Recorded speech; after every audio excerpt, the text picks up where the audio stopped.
ஒரு வசனத்தை வாசிக்கலாம். எசேக்கியேல் தீர்க்கதரிசியின் புத்தகம் 36ஆம் அதிகாரம் 36ஆம் வசனம். கர்த்தராகிய நான் நிர்மூலமானவைகளை கட்டுகிறேன் என்றும் பாழானதை பயிர் நிலமாக்குகிறேன் என்றும் அப்பொழுது உங்களை சுற்றிலும் உள்ள மீதியான ஜாதிகள் அறிந்து கொள்வார்கள். கர்த்தராகிய நான் இதை சொன்னேன், இதை செய்வேன். கர்த்தர் இந்த மாதத்தில் உங்களுக்கு வாக்குத்தத்தமாக கர்த்தர் கொடுக்கிறார். பாழானதை கர்த்தர் என்ன பண்ணுவார்? பயிர் நிலமா மாற்றுவார். அவர் சொன்னார், அவரே என்ன பண்ண போறாரு? செய்ய போறாரு. அப்போ அவருடைய நாமத்தை கொண்டு அவர் என்ன பண்றாரா? ஆணையிடுகிறார். தன்னிலும் பெரியவர் ஒருவரும் இல்லாதபடியால் தன்னுடைய நாமத்தை கொண்டே அவர் ஆணையிட்டாராம். கர்த்தராகிய நான் நிர்மூலமானவைகளை கட்டுகிறேன் என்றும் அப்பொழுது பாழானவைகளை பயிர்நிலமாக்குகிறேன் என்றும் அப்பொழுது உங்களை சுற்றிலும் உள்ள மீதியான ஜனங்கள் அறிந்து கொள்வார்கள். ஆண்டவர் சொல்றார், மீதியான ஜனங்கள் என்ன பண்ணுவாங்க? அறிந்து கொள்வாங்க. பாழானதை பயிர் நிலமாக்குகிறவர். நம்ம ஆண்டவருடைய அநேக பேர்கள் உண்டு, அப்படித்தானே? பாழானது ஒரு சில நிலங்கள் பாலா போயிடுச்சுன்னா திரும்பி அதில் என்ன பண்ண முடியாது? பயிரிட முடியாது. அதனால தானே சில நிலங்களில் பார்க்குறோம், அந்த அடியில் பதித்த அந்த குழாய், அந்த எரிவாயு குழாய், அந்த எண்ணெய்கள் வெளியில் வந்தோன்னே அந்த விவசாயிகள் ரொம்ப கஷ்டப்படுவாங்க. ஏன்னா இனி அந்த நிலங்கள் திருப்பி அதை பண்பட்டு வரதுக்கு 7 வருஷமாவது என்ன பண்ணிடும்? ஆயிரும். ஏன்னா அந்த நிலம் ஒரு தடவை பாலாயிருச்சுன்னா திருப்பி அதை புதுப்பிக்கிறது என்னது? பயிர் நிலமாக்குகிறது கூடாத காரியம். அதே மாதிரி பாலாய் கிடக்கிற நிலங்கள் ஆண்டவர் இன்னைக்கு நம்மளுடைய வாழ்க்கையிலையும் கொஞ்சம் யோசித்து பாருங்க. நிறைய காரியங்கள் இன்னைக்கு பாலாய் போயிருக்கு, அப்படிதானே? நம்ம சொல்லுவோம், எங்க வியாபாரம் பாலா போயிடுச்சு. இந்த கொரோனாக்கு அப்புறம் வியாபாரம், அநேகருடைய வியாபாரம் திருப்பி எழும்பி நிற்க முடியாத அளவுக்கு என்னவாயிருச்சு? பாலாய் போயிடுச்சு. சிலர் குடும்ப வாழ்க்கைகள் பாலாய் போயிடுச்சு. சிலர் சொல்லுவாங்க, குடும்பங்கள்ல முன்ன ஆடல் பாடல் சத்தங்கள் என் குடும்பங்கள் இருந்தது, இன்னைக்கு என் குடும்பத்துல என் வீட்டுக்குள்ள வெறும் வெறுமை தான் காணப்படுது. ஒரு பாலான நிலத்துல குடியிருக்கிறது போல நாங்க குடியிருக்கிறோம் அப்படின்னு சொல்லி அநேகர் நம்ம சொல்லி கேட்டிருக்கிறோம்ல. பாலானவைகள் நிறைய பேருடைய சொல்லலாம், சரீரம் பாலாய் போயிடுச்சு. என் சரீரம் என்னவாயிருச்சு? பாலாய் போயிடுச்சு. ஒரு நேரம் நல்ல பலனோடு நான் வேலை செஞ்சேன், நல்ல பலனோடு ஓடினேன். ஆனா இன்னைக்கு என் சரீரம் எப்படி போயிடுச்சு? எல்லா அவயங்களும் பாலாய் போயிடுச்சு. நாளாக சிலதெல்லாம் என்னதான் ஆகும்? பாலாய் போகும். ஒரு நல்ல கட்டின வீடா இருந்தாலும் ஒரு குறிப்பிட்ட ஆண்டுகளுக்கு பிறகு அது எப்படிதான் ஆகும்? பாலடையும். அப்போ ஆண்டவர் சொல்றாரு, பாலானவைகளை கட்டுகிறேன் என்றும் பயிர் நிலமாக்குகிறேன் என்றும் நிர்மூலமானவைகளை கட்டுகிறேன் என்றும் அப்பொழுது உங்களை சுற்றிலும். எப்படிப்பட்ட இடத்தை குறித்து ஆண்டவர் சொல்றாரு பாருங்களேன். இதை நீங்க அறிந்து கொள்ளணும்னா 34ஆம் வசனத்திலிருந்து வாசிக்கணும். பாழாக்கப்பட்ட தேசம் கடந்து போகிற யாவருடைய பார்வைக்கும் பாலாய் கிடந்ததுக்கு பதிலாக பயிரிடப்படும். பாலாய் கிடந்த இத்தேசம் ஏதேன் தோட்டத்தை போல் ஆயிற்று என்றும் அவாந்திரமும் பாலும் நிர்மலமான பட்டணங்கள் அரணிப்பானவைகளும் குடியேற்றப்பட்டவைகளும் இருக்கிறது என்றும் சொல்லுவார்கள். ஆண்டவர் சொல்றாரு, நான் சொல்ல வைப்பேன், சில காரியங்களை என்ன பண்ண வைப்பேன்? உங்க வாழ்க்கையில இது வரைக்கும் உன் வாழ்க்கை பாலா போயிடுச்சு, நீ அவ்வளவுதான், நீ எழுந்திருக்க முடியாது, இனி உன்னால உபயோகம் கிடையாது அப்படின்ற வார்த்தையே நீங்க கேட்டுட்டு இருப்பீங்கன்னா, ஆண்டவர் சொல்றாரு, பாலா போன அந்த தேசம், இஸ்ரவேல் தேசத்தை குறித்து எசேக்கியேல் இதை எங்க இருந்து எழுதுறாரு, எங்க இருந்து இந்த தீர்க்க தரிசனத்தை உரைக்கிறாரு அப்படின்னு சொன்னா, எருசலேம்ல இருக்கும் போது அல்ல, இஸ்ரவேலர்கள் பாபிலோன்ல சிறைப்பட்டு போய் இருக்கும் போது சொல்றார். எருசலேம் நகரம் இப்ப இல்ல, அது பாலாய் கடந்தது. எசேக்கியேல் இந்த வசனத்தை சொல்லும் பொழுது இஸ்ரவேலர்கள் அங்க இல்ல, அந்த தேசம் பாழாக்கப்பட்டு கடந்தது, தேவாலயம் இடிக்கப்பட்டு கடந்தது, அந்த இடங்கள் வெறும் மண்மேடா கடந்தது. அப்போ பாபிலோன்ல அடிமைகளோடு அடிமையாய் குடியிருக்கிற எசேக்கியேல் மூலமாய் கர்த்தர் கொடுக்கிற வார்த்தை தான் இப்ப பாலா கிடக்குதுலப்பா அந்த தேசம். அதை தாண்டி வரவங்களாம் சொல்றாங்களே, இது பாலா கிடக்குது, பாலா போச்சேன்னு சொல்றாங்களே. பாலாய் கிடக்கிற அந்த தேசம் ஏதேன் தோட்டத்தை போல மாறிடுச்சுன்னு சொல்ல வைப்பேன். கர்த்தர் எதை சொல்ல வைப்பாரா? உங்கள் வாழ்க்கையை பார்த்து பாலா போயிடுச்சு, ஐயோ ஒரு காலத்தில் நீங்களாம் எப்படி இருந்தீங்க, இன்னைக்கு இப்படி ஆயிட்டீங்களே அப்படின்னு பரிதாபப்படுறாங்களா? ஒரு காலத்தில் நீங்களாம் எப்படி இருந்தீங்க, இன்னைக்கு உங்களுக்கா இந்த வியாதி, உங்களுக்கா இந்த பலவீனம், உங்களுக்கா இந்த வறுமை, உங்கள் குடும்பத்திலேயே அப்படி பிரச்சனை, உங்கள் பிள்ளைகளுக்கா இப்படி அப்படின்னு சொல்லி மற்றவங்க உங்களை பார்த்து பரிதாபப்படுகிற இடத்துல இருக்கிற உங்களை குறித்து ஆண்டவர் சொல்கிறார், பாலான இந்த தேசத்தை குறித்து ஒரு வார்த்தை சொல்லப்படாது. என்ன வார்த்தை தெரியுமா? கடந்து போறவங்களாம் சொல்லிட்டு வந்துட்டு போனாங்களே, பாலா போச்சு பாலா போச்சு. ஆண்டவர் சொல்றாரு, அதே நாவுகளால இன்னொரு வார்த்தையை சொல்லுவாங்க. என்ன வார்த்தை? பாலாய் கிடந்த இந்த தேசம் ஏதேன் தோட்டத்தை போல் ஆயிற்று என்றும். எதை போல் ஆயிற்றா? எதை போல ஆயிற்று? ஏதேன் தோட்டத்தை போல மாறிடுச்சு. இப்ப வெறும் ஆண்டவர் சொல்ற எசேக்கியேல் கிட்ட, எசேக்கியேல் மூலமாய் ஆண்டவர் பேசுகிறார், தம்முடைய ஜனத்துக்கு சொல்றாரு, அப்பா பாலாய் போய் கிடக்குதுல, வெறும் மண்மேடா கிடக்குதுல, அது எப்படி மாறும்? மீண்டும் ஏதேன் தோட்டத்தை போல மாறும். ஏதேன் தோட்டத்தை போல மறுபடியும் அது பூத்து குலுங்கும். அது மாத்திரமல்ல, அவர் சொல்றாரு திருப்பி, அவாந்திரமும் பாலும் நிர்மூலமாயிருந்த பட்டணங்கள் அரணிப்பானவைகளும். அரணிப்பானவைகளும் அதுல ஒரு பாதுகாப்பு இல்லாம இருக்கல, இனி அது எப்படி இருக்கும்? அரணிப்பானவைகள், ஒரு அரணை போல இருக்கும். அடுத்து சொல்றாரு, குடியேற்றப்பட்ட பட்டணங்களுமாய் இருக்கும். எப்படிப்பட்ட பட்டணங்களுமாய் இருக்குமா?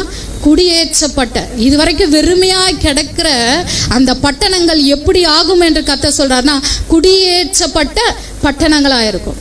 இன்னைக்கு அநேக நேரங்களில் நீங்க சொல்றீங்களா, ஒரு வெறுமை, நான் தனித்து விடப்பட்டிருக்கிறேன், எல்லாரால புறக்கணிக்கப்பட்டிருக்கிறேன், ஒருவேளை ஒரு வெறுமை இருக்கு, பாழாக்கப்பட்டு போயிருக்கு என்னுடைய வாழ்க்கை அப்படின்னு சொல்றவங்களுக்கு ஆண்டவர் இந்த காலவேளையில சொல்றாரு, பாழாய் கிடந்த இந்த பட்டணங்கள் மீண்டும் அது பயிரிடப்படும், மீண்டும் அது ஏதேன் தோட்டத்தை போல ஆகணும். உங்களுக்கு நீங்க சொல்றது சொல்லல, உங்களை கடந்து போகிறவங்க சொல்லுவாங்க. உங்களை கடந்து போகிறவங்க என்ன சொல்லுவாங்க? பாருப்பா இது எப்படி இருந்தது, இது எப்படி இருந்தது, அவங்க ஆண்டவர் எப்படி அதை எழுப்பி கட்டிட்டாரு பாருன்னு புறஜாதிகள், மீதியா இருக்கிற ஜாதிகள் அதை சொல்லும்படியாக கர்த்தர் இந்த ஆண்டுல உங்களுக்கு ஒரு அற்புதத்தை என்ன பண்ணுவாரு? செய்வார். எத்தனை பேர் விசுவாசிக்கிறீங்க? எத்தனை பேர் விசுவாசிக்கிறீங்க? ஆமென். கர்த்தர் பாலான மண்மேடுகள் யாவும் பாராளும் வேந்தன் மனையாகும், சிறைவாழ்வு மறையும் சீர்வாழ்வு மலரும், சியோனின் மகிமை திரும்பவும். விசுவாசிக்கிறீங்களா?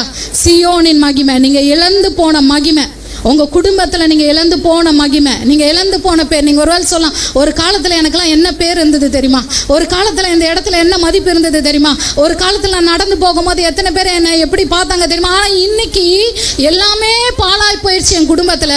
இன்னைக்கு சும்மா இருக்கவங்க கூட என்னன்னு கேட்கறது கூட எனக்கு என்ன கிடையாது, ஆளு கிடையாது. நல்லா இருக்கிறீங்களான்னு கேட்கறது கூட எனக்கு ஆளு கிடையாது அப்படின்னு சொல்றீங்களா? ஆண்டவர் சொல்றாரு, உங்க தேசத்தை, உங்க குடும்பத்தை, பாழாய் கிடக்கிற காரியங்கள், உங்க வியாபாரங்கள், உங்க சரீர சுகங்கள், உங்களுடைய குடும்ப வாழ்க்கை, இல்லைன்னா வீடு கட்டி எதுவுமே அப்படியே பாதையில் நிற்குதா, ஆண்டவர் சொல்றார், பாழாய் கிடக்கிற அந்த இடங்கள் மீண்டும் அது என்ன பண்ணப்படும்? பயிரிடப்படும். நிர்மூலமானவைகள் மீண்டும் கட்டப்படும். வெறுமையா இருக்கிறது மீண்டும் குடியேற்றப்படும் என்று கர்த்தர் வாக்கு கொடுக்கிறார். எத்தனை பேர் விசுவாசிக்கிறீங்க? ஆமென். இதை செய்கிறதற்கு கர்த்தர் ஒரு காரியத்தை தன்னுடைய ஜனங்களிடத்துல எதிர்பார்க்கிறார். இதை செய்கிறதற்கு கர்த்தர் சொல்றாரு, இந்த இடத்துல 36ஆம் வசனத்துல சொல்லிட்டாரு, கர்த்தராகிய நான் இதை சொன்னேன், இதை செய்வேன். எப்படி சொல்லிட்டார்? நான் சொன்னம்பா, நான் என்ன சொன்னனோ அதை யாரே செய்வேன், நானே செஞ்சிருவேன். ஆண்டவர் நம்மளுக்கு அந்த வேலையை என்ன பண்ணவே இல்லை, கொடுக்கவே இல்லை. வாக்கு தத்தத்தை யார் கொடுத்தாரோ கொடுத்தவரே அதை நிறைவேற்ற வல்லவராயிருக்கிறார். நம்ம நம்ப பண்ணின வார்த்தைகளை அவர் என்ன பண்றாரா? நினைவு கூறுகிறார். அதான் சங்கீதக்காரனாகிய தாவீது சொல்றாரு, நீர் என்ன நம்ப பண்ணின என்னுடைய உம்முடைய வார்த்தைகளை நினைவு கூர்ந்தாரலும் அதுவே என் சிறுமையில் எனக்கு ஆறுதல். நம்ப பண்ணின வார்த்தைகள். ஆண்டவர் உங்களை நிறைய வார்த்தைகளை கொடுத்து நம்ப பண்ணி இருக்கிறாரா? ஆண்டவர் உங்களுக்கு நிறைய வாக்குத்தத்தங்களை கொடுத்திருக்கிறாரா? இதை செய்வேன்னு சொல்லி இருக்கிறாரா? அப்ப அந்த வார்த்தைகளை நினைவு கூறுகிற தேவன், அந்த வார்த்தைகளை அவர் தான் கொடுத்திருப்பாரு அப்படின்னு சொன்னா அவரே அதை என்ன பண்ணிடுவாரு? நிறைவேற்றுவார். அதற்காக நம்ம பிரயாசப்பட வேண்டிய அவசியம் இல்லை. ஆனா ஒண்ணு கர்த்தர் எதிர்பார்க்கிறார், நான் இதை உன் வாழ்க்கையில செய்யணும் அப்படின்னா நீ ஒண்ணு செய்யணும்பா அப்படின்னு எதிர்பார்க்கிறார். அது என்ன? வாசிங்களேன், அடுத்த வசனம் 37ஆம் வசனத்தை வாசிங்களேன். கர்த்தராகிய ஆண்டவர் சொல்கிறது என்னவென்றால், இஸ்ரவேல் வம்சத்தாருக்காக நான் இதை அனுக்கிரகம் செய்யும்படி அவர்கள் என்னிடத்தில் விண்ணப்பம் பண்ண வேண்டும்.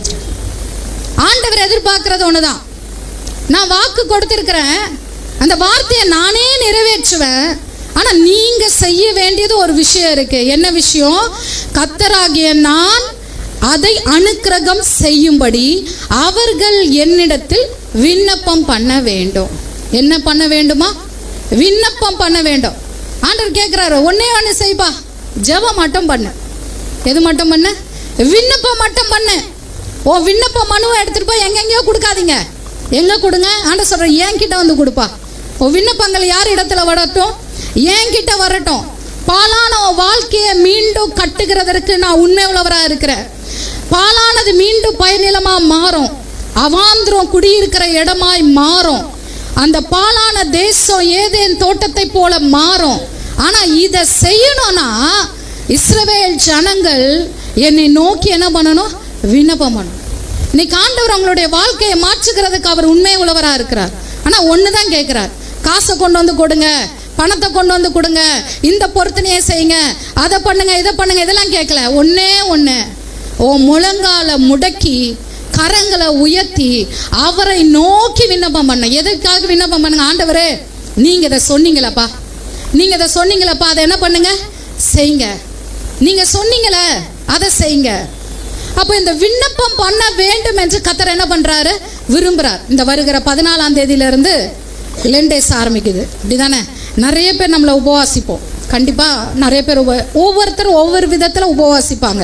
இந்த 2 நாட்கள் நம்ம கடைபிடிக்கலாமா வேணாமா, இது பாரம்பரியமா அப்படின்னா என்ன வேணா சொல்லிட்டு போகலாம். ஆனால் ஒன்று, நாட்களை விசேஷித்துக் கொள்கிறவன் அதை கர்த்தருக்கென்று விசேஷித்துக் கொள்கிறான். நம்ம இந்த 40 நாள் எதை சடங்கு ஆசரிக்க போறது கிடையாது. கர்த்தரோடு நம்ம நெருங்கி சேர போறோம், அவ்வளவுதான். ஏதோ ஒரு விதத்துல இந்த 40 நாள் நான் என்ன பண்ணியிருக்கிறேன், அது பாரம்பரியமா எங்கேருந்து வந்தது, எப்படி வந்தது, இதெல்லாம் ஆராய்ச்சி பண்றதை விட நான் இந்த 40 நாள் என்ன முற்றிலுமாய் கர்த்தருக்காக நான் என்ன பண்றேன்? அர்ப்பணிக்கிறேன். அந்த அர்ப்பணிப்புக்குள்ள வர வர வர இந்த 40 நாள் நடந்துட்டோம்னா அதுக்கப்புறம் அதை விட்டு வெளியில வர நம்மளுக்கு என்ன வராது? மனசு வராது. அதனால்தான் ஒரு சடங்கா இதை நம்ம பின்பற்ற வேண்டாம். ஆனா இதை எப்படிப்பட்ட நாளாய் பின்பற்ற வேண்டும் என்று கர்த்தர் விரும்புறனா, விண்ணப்பம் பண்ணுகிற நாளா இதை என்ன பண்ணுங்க? பின்பற்றுங்க. ஒரு சிலர் உபவாசிப்போம். சிலர் 3 வேளை இருப்பாங்க, 1 வேளை இருப்பாங்க, சிலர் 2 வேளை இருப்பாங்க. இல்லை சிலர் என்ன பண்ணுவாங்கன்னா நான்வெஜ் மட்டும் இந்த 40 நாள் சாப்பிட மாட்டாங்க. நான் உங்களுடைய உபவாசத்தை பற்றி எதுவும் சொல்ல வரல. ஒரு சிலர் இந்த ஆர்சிலெல்லாம் என்ன பண்ணுவாங்கன்னா கருப்பு உடை மட்டுமே உடுத்துவாங்க. இந்த 40 நாள் என்ன பண்ணுவாங்க? துக்க நாளாக அனுசரித்து ஆர்சியில் பொட்டு வைப்பாங்க, பார்த்துருக்கீங்களா? இந்த 40 நாள் பொட்டு வைக்க மாட்டாங்க, பூ வைக்க மாட்டாங்க, சிலர் நகை கூட போட மாட்டாங்க, சிலர் கருப்பு வஸ்திரம் மட்டும் போடாங்க. சிலரை பார்த்துருக்கேன், அதனால் நான் சொல்கிறேன். அது எல்லாத்துலேயும் இருக்கான்னு தெரியாது. ஒரு சிலர் அப்படி இருப்பாங்க. ஒரு சிலர் அந்த 40 நாள் மட்டும் குடிக்க மாட்டாங்க. கிறிஸ்தவர்களே பாரம்பரிய சபையிலேயே சிலர்லாம் இருக்கிறாங்க. ஒரு சிலர் இந்த 40 நாள் மட்டும் என்ன பண்ண மாட்டாங்க? குடிக்க மாட்டாங்க. அப்படி ஒவ்வொருத்தருக்கும் ஒவ்வொரு உபவாசம். நீங்கள் எப்படி உபவாசம் இருக்கணும்னு நான் சொல்ல வரல.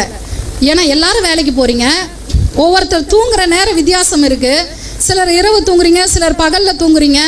இப்போ எல்லாம் மாறி போச்சு. இரவெல்லாம் வேலை செஞ்சுட்டு பகலில் வந்து தூங்குறவங்களும் இருக்கிறாங்க, பகலில் வேலை செஞ்சுட்டு இரவில் தூங்குறவங்களும் இருக்கிறாங்க, சிலர் தூக்கமே வராமல் முழிச்சிருக்கிறவங்களும் இருக்கிறாங்க, சிலர் 24 மணி நேரம் தூங்குறவங்களும் இருக்கிறாங்க. அதனால் எல்லாருக்கும் ஒரே அட்வைஸை நான் சொல்ல விரும்பலை. ஆனால் ஒன்று மட்டும் செய்யுங்க. ஏதோ ஒரு விதத்தில் உபவாசிக்கிறீங்களே, ஏதோ ஒரு விதத்தில் உங்கள் சரீரத்தை ஒடுக்குறீங்களே, இந்த 40 நாள் நான் இதை செய்ய மாட்டேன்ப்பா, இந்த 40 நாள் நான் சாப்பிட மாட்டேன்ப்பா, இல்லை இந்த 40 நாள் நான் நான்வெஜ் சாப்பிட மாட்டேன்ப்பா, நல்லது. ஆனால் அது கூட ஆண்டவர் ஒன்று எதிர்பார்க்கிறார். இதெல்லாம் காட்டிலும் நீ ஒன்று செய், விண்ணப்பம் பண்ணு, விண்ணப்பம் பண்ணு. பாலாய் போயிருக்கிற உன் வாழ்க்கைக்காக விண்ணப்பம் பண்ணு, பாலாய் போயிருக்கிற உன் குடும்பத்துக்காக விண்ணப்பம் பண்ணு. பாலாய் போயிருக்கிற உன் காரியத்தை நான் சரி செய்வேன்ப்பா. ஆனால் சரி செய்கிறதுக்கு நீ என்ன பண்ண? விண்ணப்பம் பண்ண. அப்போ அடுத்தது ஒரு கேள்வி வருது நமக்குள்ள, ஏன் ஆண்டவர் ஜெபிக்காம வேலை செய்ய முடியாதா? ஏன்னா இப்படி ஒரு கேள்வி ஒருத்தர் யூடியூப்ல கேட்டிருந்தாங்க. அதில் வேற சொன்னார், ஃபுல் பைபிள்லையும் ஜெபிங்கன்னு ஆண்டவர் ஆட்களை தேடவே இல்லையா, ஜெபிங்கன்னு ஆண்டவர் சொல்லவே இல்லை அப்படின்னு பகிரங்கமா. இப்போ நீங்கள் பைபிள் வாசிக்காத ஆளுங்க இதை கேட்டால் என்ன ஆகும்? சொல்லியிருக்கிறாரா இல்லையா? ஆண்டவரே சொல்லி எங்கேயோ பழைய ஏற்பாட்டில் எங்கேயுமே போய் தேட வேணாம். இயேசு கிறிஸ்து சொல்லும் போதே சொல்லியிருக்கிறாரு, நீங்கள் சோதனைக்கு உட்படாதபடிக்கு 1 மணி நேரமாவது விழித்திருந்து ஜெபிக்க கூடாதா சொல்லியிருக்கிறார்ல, ஜெபிக்க கூடாதோ. இப்போ வாஸ்தவம் எசேக்கியேல் 36ஆம் அதிகாரம் 37ஆம் வசனத்துல, இதை நான் உங்களுக்கு செய்யும்படி என்ன செய்யுங்க, விண்ணப்பம் பண்ணுங்க. இன்னைக்கு நிறைய நூதனமான உபதேசம்லாம் வந்துருச்சு. நம்ம என்ன பண்ண தேவையில்லை, ஜெபிக்கலாம் தேவையில்லை, ஜெபிக்கலாம் தேவையில்லை. இன்னைக்கு ஆண்டவர் கேட்குறாரு, இந்த 40 நாளும் நீங்கள் உபவாசம் இருங்க, இல்லை நான்வெஜ் சாப்பிடாம இருங்க, இல்லைன்னா ஏதோ ஒரு பொருத்தனை பூ வைக்க மாட்டேன் வைக்கிறவங்க ஏதோ ஒரு பொருத்தனை பண்ணியிருக்கிறீங்க இருங்க. ஆனால் இதெல்லாம் தாண்டி ஆண்டவர் கேட்குறாரு, விண்ணப்பம் பண்ணு. அட்லீஸ்ட் 1 மணி நேரமாவது. அதாவது நல்லா ஜெபிக்கிறவங்கள நான் சொல்லலை, இது வரைக்கும் ஜெபம் பக்கமே போகாதவங்களுக்கு நான் சொல்கிறேன். இது வரைக்கும் ஜெபிக்கலைங்க. இந்த கேலண்டரில் ஒரு நன்மை இருக்குது. என்னென்னா, அழகாக ஒரு நாளைக்கு ஒரு வசனம். பைபிள் படிச்சிங்களா, வசனம் படிச்சிங்களா? படித்தேன். எங்கே படிச்சிங்க? கேலண்டரில் படித்தேன். எங்கே படித்தோம்? கேலண்டர். நானே தூங்கி எழும்புறதே 7 மணி, 8 மணிக்கு வெளியில் போனோம். இதில் எங்கேருந்து நான் பைபிள் படித்து ஜோம் பண்ணுறது? எழுந்தோமா, பெட் காஃபி குடித்தோமா, கடகடன் வேலையை முடித்தோமா, வெளியில் கிளம்புற நேரத்தில் ஒரு வசனத்தை வாசித்தோமா, அதே வசனத்தை தொட்டு அப்படி கும்பிட்டுட்டு அப்படி ஒரு ஜெபத்தை ஒரு செஞ்சுட்டு, ஆண்டவரே நான் போகிறேன், என் கூட வாங்க, பத்திரமா பார்த்துக்கோங்க, அவ்வளோதான் ஜெபம். அவ்வளோதான் என்னது ஜெபம். அதே எக்ஸாம் இருந்தால் கொஞ்சம் எக்ஸ்ட்ரா வரும் ஜெபம். ஆண்டவரே நான் பார்த்து எழுத போகிறேன், யாரும் பார்க்காம பார்த்துக்கோங்க. இல்லை அப்படிலாம் சிலர் ஜெபிப்பாங்க. நான் என்ன பண்ண போகிறேன், ஆண்டவரே எல்லாம் ப்ரிப்பேராக இருக்கிறேன், யாருக்கிட்டையும் மாட்டிடாதபடி எனக்கு என்ன பண்ணுங்க, கிருபை தாங்க. இப்படிலாம் கூட ஜெபிக்கிறவங்க இருக்கிறாங்கங்க. ஆண்டவர் கேட்குறார், விண்ணப்பம் பண்ணு. எதுக்காக விண்ணப்பம் பண்ணு? ஓ இஷ்டத்துக்கு விண்ணப்பம் பண்ணுறதுக்காக அல்ல. ஆண்டவர், நான் உனக்கு என்ன வார்த்தையை கொடுத்தேனோ, என்ன செய்வேன்னு சொன்னனோ, அதை நான் செய்யும்படி நீ என்ன பண்ண, விண்ணப்பம் பண்ணு. இந்த 40 நாள் ஒரு தீர்மானம் எடுங்க. இந்த புதன்கிழமையிலேருந்து தொடங்குது. இன்றைக்கே ஒரு தீர்மானம் எடுங்க. அதாவது என்ன சொல்லுவாங்கன்னா, அலாரத்தை நீங்கள் டைமில் கிளாக்கில் ஃபிக்ஸ் பண்ணுறதை விட மைண்டில் ஃபிக்ஸ் பண்ணுங்கன்னுவாங்க. நாளைக்கு 4 மணிக்கு காலையில் எழும்பணுன்னா கடிகாரத்தில் 4 மணின்னு அலாரம் வைக்கக்கூடாது. எங்கே வைக்கணும்? மைண்டில். நாளைக்கு காலைல நான் 4 மணிக்கு எழுந்திரிக்கணும், நாளைக்கு காலைல நான் 4 மணிக்கு எழுந்திரிக்கணும்னு நினச்சாதான், அதை ஃபிக்ஸ் பண்ணாதான் அடுத்த நாள் காலைல அலாரம் அடிக்கிற சவுண்டு நம்ம காதில் கேட்கும். அப்படி நம்ம மைண்டில் ஃபிக்ஸ் பண்ணலன்னா அலாரம் எத்தனை தடவை அடித்தாலும் நம்ம காதில் அந்த சத்தம் என்ன பண்ணாது, கேட்கவே கேட்காது. அப்போ இன்னைக்கு ஃபிக்ஸ் பண்ணுங்க, இந்த 40 நாள் நான் என்ன பண்ண போகிறேன். ஒவ்வொரு விதத்தில் ஏதாவது ஒரு இதில் பாஸ்டர் சொன்னாங்களா, அதிகாலை ஜெபம். இது பாரம்பரியம் இல்லை, ஏதோ ஒரு விதத்தில் நம்ம ஆண்டவரிடத்துல நம்ம என்ன பண்ண போகிறோம், நெருங்கி சேர போகிறோம். எல்லாருக்கும் வேலை இருக்குது, வருஷம் ஃபுல்லாக வேலை இருக்குது, வீட்டிலே வேலை, வெளியிலையோ வேலை, டென்ஷன் எல்லாம் இருக்குது. பாஸ்டர் சொன்ன மாதிரி இது தியானம் பண்ண வேண்டிய இடமல்ல. வந்து அப்படியே கண்களை மூடி அமைதியாக உட்காருவோம், தியானம் பண்ணுவோம், அப்படி அல்ல. நான் வந்து ஆண்டவரை குறித்து தியானிக்கிறேன், நான் வாயை திறந்து பாடுகிறேன், நான் ஆண்டவரை ஆராதிக்கிறேன். இது ஒவ்வொன்றும் நம்மளுடைய வாழ்க்கையில் உள்ளான மனிதனை என்ன பண்ணிக்கிட்டே இருக்கும், பலப்படுத்திக்கிட்டே இருக்கும். அப்போ ஒரு இதை ஃபிக்ஸ் பண்ணுங்க.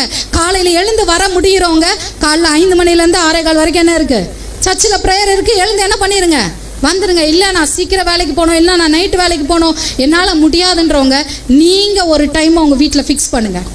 நீங்கள் ஒரு டைம் உங்கள் வீட்டில் என்ன பண்ணுங்கள், ஃபிக்ஸ் பண்ணுங்கள். இந்த நேரம், இந்த குறிப்பிட்ட நேரம் அட்லீஸ்ட், அதான் நான் சொன்னேன் பார்த்தீங்களா, கேலண்டருக்கு முன்னாடி நின்று ஜோம் பண்ணிட்டு போகிறவங்களாம் இந்த 40 நாளும் நான் 1 மணி நேரமாவது ஜோம் பண்ணுவேன்ப்பா. நான் 1 மணி நேரமாவது, எல்லாருக்கும் தான் சேர்த்து சொல்கிறேன், 1 மணி நேரமாவது ஜோம் பண்ணுவேன்ப்பா. ஒரு தீர்மானம் எடுங்க. ஆண்டவர் அதை தான் கேட்குறார், நீ விண்ணப்பம் பண்ணு, நான் உனக்கு இதை அனுக்கிரகம் செய்யும்படி இஸ்ரவேல் ஜனங்கள் என்னிடத்துல என்ன பண்ணணும், விண்ணப்பம் பண்ணணும். இப்போ 1 மணி நேரமாவது ஃபிக்ஸ் பண்ணுங்க. புலம்புறதுக்கு எவ்வளோ நேரம் டைம் ஸ்பெண்ட் பண்ணுறோம். உட்காந்து புலம்ப சொன்னால் புலம்பி புலம்பி புலம்பியே நம்ம மண்டையும் குழம்பி அடுத்தவங்க மண்டையும் குழப்பி, அதாவது எந்த முடிவுக்குமே என்ன பண்ண மாட்டோம்.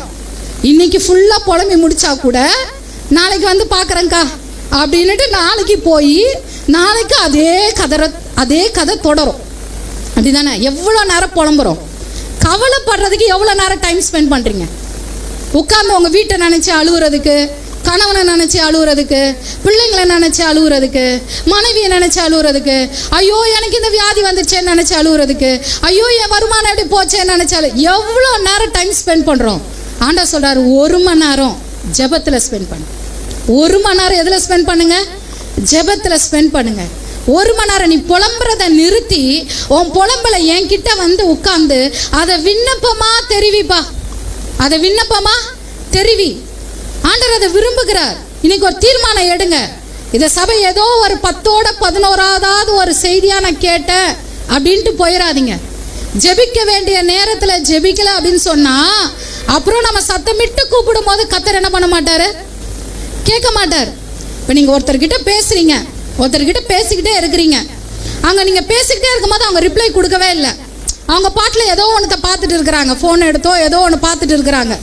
அவங்க வேலையை அவங்க பார்க்குறாங்க. திருப்பி அவங்களுக்கு ஒரு தேவை இருக்கும்போது உங்களிடத்துல வந்து பேசினா நீங்கள் கேட்பீங்களா? சொல்லுங்க, கேட்போமா? அதே தான் தேவ சமூகமும்.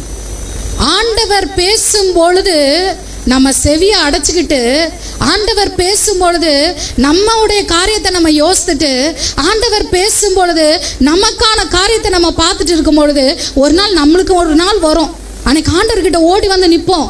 அன்னைக்கு ஆண்டவர் அப்படி திரும்பிக்கிட்டாருன்னா எப்படி இருக்கும்? கொஞ்சம் யோசித்து பாருங்க. அவர் திரும்ப மாட்டார், அவர் தான் இரக்கமுள்ளவராச்சே அப்படின்னு சொல்கிறோம்ல. நீதிமொழிகளில் 2 வசனமும் இருக்குது. ஆபத்து காலத்தில் என்னை நோக்கி கூப்பிடு, நான் உனக்கு மறு உத்தரவு அருளை செய்வேன். நீதிமொழிகளில் இருக்க ஆபத்து நாளில் என்னை நோக்கி கூப்பிடுவாய், நான் ஆகடியம் பண்ணுவேன் அப்படின்றார். ஆகடியம் பண்ணுவேன்னா சிரிப்பேன் அப்படின்றார். அது எவ்வளோ ஒரு கொடுமையான விஷயம் தெரியுமா? அது இன்னைக்கு யோசித்து பாருங்க. கர்த்தர் பேசும் பொழுது தயவுசெய்து செவியை என்ன பண்ணிடாதீங்க, அடைச்சிடாதீங்க. இங்கே இருக்க ஒவ்வொருத்தரோட ஆண்டவர் சொல்கிறாரு, நீங்கள் ஒரு தீர்மானம் எடுக்கணும். 1 மணி நேரம் இந்த நாட்களில் 1 மணி நேரமாவது ஜெபிக்கிறதுக்கு என்ன பண்ணுங்க, தீர்மானம் எடுங்க. இல்லை இதுக்கு மேலே நான் ஜெபிக்கிறேன்னு சொல்கிறவங்க தாராளமாக நீங்கள் ஜெபம் பண்ணுங்க. இதுக்கு மேலே ஜெபிக்கிறேன் அப்படின்றவங்கள நான் என்ன பண்ண சொல்லலை, டைமை கம்மி பண்ண சொல்லலை. அது புரிஞ்சுக்கோங்க. பரவாயில்ல, 1 மணி நேரம் ஜெபம் பண்ண சொல்லிட்டாங்க, அதனால் நான் 2 மணி நேரம் ஜெபம் பண்ணுறது குறைச்சிக்கிறேன்னு பண்ணாதீங்க. இது வரைக்கும் ஜெபமே பண்ணாதவங்களுக்காக நான் சொல்கிறேன், அட்லீஸ்ட் 1 மணி நேரமாவது என்ன பண்ணுங்க, விண்ணப்பம் பண்ணுங்க. அது எதை குறித்து ஆண்டவர் சொல்கிறாருன்னா, நான் உனக்கு என்ன வாக்கு கொடுத்தேனோ அந்த வாக்கு கொடுத்து என்ன பண்ண, விண்ணப்பம் பண்ணு. இஸ்ரவேல் ஜனங்கள் கிட்ட சொல்லிட்டார், பாபிலோன்ல இருக்கும் போது சொல்லிட்டார். சொல்லிட்டு சொல்றாரு, இப்போ அங்கே இந்த தேசம் பாலாய் கிடக்குது, ஆனால் அந்த தேசத்துக்காக எங்கேருந்து விண்ணப்பம் பண்ண சொல்றாரு? பாபிலோன்ல இருந்து விண்ணப்பம் பண்ணு. அப்போ பிரேயர் என்பது எதை குறிக்குது? நான் சொன்னல, ஆண்டவருக்கு ஜெபம் தேவையா? ஆண்டவர் கிரியை செய்ய ஜெபம் தேவையா? ஏன் ஆண்டவர் சொன்னவருக்கு செய்ய தெரியாதா? இப்போ நம்ம சொல்றோம்ல, நம்மளாம் ஞானமா ரொம்ப பதில் சொல்லுவோம். எப்படி பதில் சொல்லுவோம்னா, மனுஷன் முகத்தை பார்க்கிறான், கர்த்தரோ இருதயத்தை பார்க்கிறான். அடுத்து என்ன சொல்லுவோம், நாவிலிருந்து சொல் பிறவாததற்கு முன்பே அது எல்லாவற்றையும் கர்த்தர் என்ன பண்ணியிருக்கிறாரா, அறிந்து வைத்திருக்கிறார். அப்போ என் இருதயத்தில் இருக்கிற ஆண்டவருக்கு தெரியுமா? தெரியும். நான் பேச முன்னாடி என் விண்ணப்பம் கர்த்தருக்கு தெரியுமா? தெரியும். அப்போ அவர் செய்யக்கூடாதா? அப்போ என்ன கேட்போம்? அப்போ செய்யக்கூடாதா? என் பிரச்சனை ஆண்டவருக்கு தெரியும், ஆனால் செய்யக்கூடாதா? சரி, நம்மளுக்கு இவ்வளோ பிரச்சனை இருக்குன்னு கவர்மெண்ட்டுக்கு தெரியுமா தெரியாதா? தெரியுமா தெரியாதா? நாட்டில் எவ்வளோ பிரச்சனை இருக்கு தெரியுமா தெரியாதா? இல்லை மாநகராட்சியில் இந்த தெருவில் இப்படி கிடக்குது தெரியுமா தெரியாதா? ஏன் அப்புறம் போய் விண்ணப்பம்னு ஒன்று கொடுக்குறாங்க? ஏன் அப்புறம் மனுன்னு ஒன்று போய் கொடுக்குறாங்க? புரியுதா உங்களுக்கு? எங்கே கொடுக்கப்படுதோ அதுக்கு முதல் அக்கறை செலுத்தப்படும். எங்கே போய் மனு கொடுக்கப்படுதோ அந்த பகுதிக்கு, எங்கே அதிகமான போராட்டங்கள் நடக்குதோ, எங்கே எங்களுக்கு சாலை வசதி போட்டு தாங்கன்னு இறங்கி போராடுறாங்களோ அந்த இடத்துக்கு ஃபர்ஸ்ட் ப்ரிஃபரன்ஸ் கொடுக்கப்படும். அதுதானே உண்மை. பரலோகத்திலே ஒரு கவர்மெண்ட் இருக்கு. அந்த கவர்மெண்ட்டுக்கும் உங்கள் விண்ணப்பம் போகணும்னு அவர் எதிர்பார்க்குறார். உங்கள் விண்ணப்பம் போகணும். உனக்கே அக்கறை இல்லையாப்பா உன் நிலையை குறித்து? உனக்கே அக்கறை இல்லாதப்போ நான் ஏன் செய்யணும்? சொல்லுவோம்ல, கேட்கலையே, நீயே கேட்கலையே, இது ஆண்டவர் எனக்கு செய்யணும் நீயே கேட்கலையே, அப்போ உனக்கே அக்கறை இல்லாதப்போ நான் ஏன் உன் வாழ்க்கையில் இதெல்லாம் செய்யணும்? உனக்கே அக்கறை இல்லையே, நான் விடுதலை ஆகணும்னு உனக்கே அக்கறை இல்லையே, என் வாழ்க்கை மாறணும், என் வாழ்க்கை சாட்சி உள்ளதா இருக்கணும்னு உனக்கே அக்கறை இல்லையே, என் குடும்பம் பாலா கிடக்குதுப்பா, என் பிள்ளைங்க வாழ்க்கை பாலா கிடக்குதுப்பா, அது எழுப்பி கட்டப்படணும்பான்னு உனக்கே அக்கறை இல்லையே, நான் ஏன் செய்யணும்? நியாயமான கேள்வியா இல்லையா? ஆண்டவர் கேட்கல. நான் சொல்றேன், நம்மள அந்த மனுஷங்களா இருந்தா அதை சொல்லுவோம். ஆண்டவர் சொல்றாரு, நீ விண்ணப்பம் பண்ணு. ஏன்? ஜெபம் என்பது எதை காட்டுது தெரியுமா? நான் அந்த காரியத்துக்கான முக்கியத்துவத்தை கொடுக்கிறேன் என்பதை காட்டுது. நான் அந்த காரியத்துக்கு என்ன கொடுக்குறேன்? ஆண்டவர் அதை இஸ்ரவேல் ஜனங்க கிட்ட சொல்றாரு, ஜெபம் பண்ணு. நீ பாபிலோன்ல உட்காரக்கூடாது. நீ எங்கே உட்காரக்கூடாது? பாபிலோன்லயே உட்காரக்கூடாது, சிறையிருப்பிலே நீ உட்காரக்கூடாது. நீ எழும்பி எருசலேமுக்கு திரும்பணும். ஆலயம் தான் இருந்த இடத்துல கட்டப்படணும். சீயோனின் மகிமை திரும்பணும். இது திரும்பணும்னா என் ஜனங்கள் என்னிடத்துல என்ன பண்ணணும்? விண்ணப்பம் பண்ணணும். ஆண்டவர் கேட்கிறாரு. இன்னைக்கு நீங்க உங்க மகிமை திரும்பணும்னா உங்க வியாபாரத்துல, உங்க குடும்பத்துல, உங்க சரீரத்துல, உங்களுடைய பிள்ளைகளுடைய வாழ்க்கையில எதெல்லாம் மகிமை அற்று போயிருக்கோம், எதெல்லாம் பாழாக்கப்பட்டு கிடக்குதுன்னு நீங்க நினைக்கிறீங்களோ அந்த காரியத்துக்காக கர்த்தரிடத்துல முழங்கால் படியிட்டு விண்ணப்பம் பண்ணுங்க. இதை ஒரு தீர்மானம் இன்னைக்கு எடுத்துட்டு போங்க. நான் இந்த 40 நாள் நான் இதை செய்ய போறேன்ப்பா. நான் இந்த 40 நாள் என்ன பண்ண போறேன்? செய்ய போறேன்ப்பா. எதை குறித்து நீங்க ஒரு லிஸ்ட் போட்டு செய்யறதல்ல, ஆண்டவர் என்ன சொன்னாரோ அதை செய்யணும். அதுதான் கர்த்தர் சொல்லிட்டார். நான் சொன்ன, நான் இதை என்ன பண்ணுவேன்? செய்வேன். அந்த நான் சொன்னதை நான் செய்யறதுக்காக நீ என்ன பண்ண? விண்ணப்பம் பண்ணு. இப்ப நம்ம ஒரு லிஸ்ட் போடணும்னு அவசியம் இல்லை. ஆண்டவருக்கு பிளான் போட்டு தர வேண்டிய அவசியம் இல்லை. ஆண்டவரை இதை இப்படி செஞ்சிருங்க. ஆண்டவர் பிளான் போட தெரியாம நம்ம கிட்ட கேட்கிறாருன்னு நினைச்சுக்காதீங்க. ஆண்டவர் பாவம், அவரை பாதியில தொடங்கிட்டு குழம்பிட்டார் போல பாதியில, அதனால நம்மள என்ன பண்ண சொல்றாரு? ஜெபிக்க சொல்றாரு போல. அப்படிலாம் கிடையாது. ஆண்டவர் எல்லாமே தெரியும். தொடங்கினவருக்கு முடிக்கவும் அவருக்கு என்ன பண்ண தெரியும்? தெரியும். ஆனா எதற்காக பண்ண சொல்றாரு, ஜெபம் பண்ண சொல்றாருன்னா, நீ எந்த அளவுக்கு முக்கியத்துவத்தை கொடுக்கிற. இந்த இஸ்ரவேல் ஜனங்களுக்குள்ள இருக்கிற ஆர்வத்தை பார்க்கணும்னு விரும்புற. நீ எந்த அளவுக்கு உன் தேசத்துக்கு திரும்புறதற்கு, கர்த்தர் சொன்ன வாக்கு தத்தத்தை பெற்றுக்கொள்கிறதற்கு நீ எந்த அளவுக்கு விருப்பமுடையவனா இருக்கிற என்பதை கர்த்தர் என்ன பண்ண நினைக்கிறாரு? பார்க்கணும். அடுத்ததா கர்த்தர் எதுக்கு தெரியுமா ஜெபம் பண்ண சொல்றாரு? ஜெபம் என்பது நம்மளை தாழ்த்துவதற்கு அடையாளம். ஜெபம் என்பது எதற்கு அடையாளம்? எல்லாராலும் ஜெபிக்க முடியாதுங்க.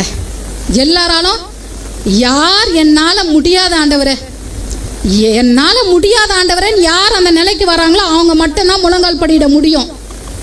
அவங்க மட்டும்தான் முழங்கால் படியிட முடியும்.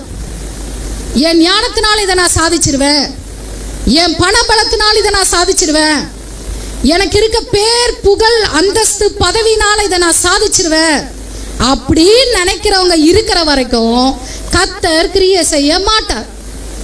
அப்படின்னு நம்ம இருந்துட்டோம்னு சொன்னா நம்ம ஜெபிக்க மாட்டோம்.